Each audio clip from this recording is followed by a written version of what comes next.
Baahubali Telugu cinema market స్థాయిని అమాంతం పెంచింది. ఆ సినిమాని అందుకోవడం దాదాపు అసాధ్యం అన్న భావన కలుగుతుంది. అయితే మహేష్ బాబు లాంటి స్టార్ల సినిమాలు మాత్రం బాహుబలితో పోటీ పడ్డానికి, ఆ రికార్డుల్ని అందుకోవడానికి తహతహలాడుతున్నాయి. తాజాగా మహేష్ బాబు సినిమా బాహుబలి రికార్డు ఒకదాన్ని బద్దలు కొట్టింది. అది శాటిలైట్ రైట్స్ విషయంలో.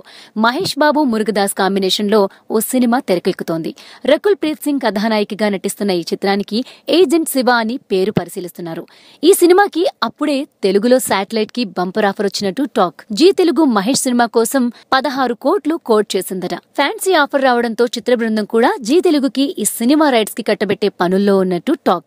బాహుబలి 2 భాగాలు కలిపి దాదాపుగా 28 కోట్లకు అమ్మేశారు. అంటే ఒక్కొక్క భాగం 14 కోట్లన్నమాట. ఆ లెక్కన మహేష్ సినిమా 2 కోట్లు ఎక్కువే పలికిందని, బాహుబలి రికార్డ్ ని బ్రేక్ చేసేసిందని సూపర్ స్టార్ ఫ్యాన్స్ ఉత్సాహపడుతున్నారు. అయితే హిందీ వెర్షన్ రైట్స్ 10 కోట్లకు అమ్ముడుపోయింది. బాహుబలి 2కి మాత్రం ఏకంగా 52 కోట్లు పలికాయి. హిందీ రేట్స్ లో మాత్రం బాహుబలి నీడను కూడా కనీసం టచ్ చేయలేకపోయిందన్నమాట.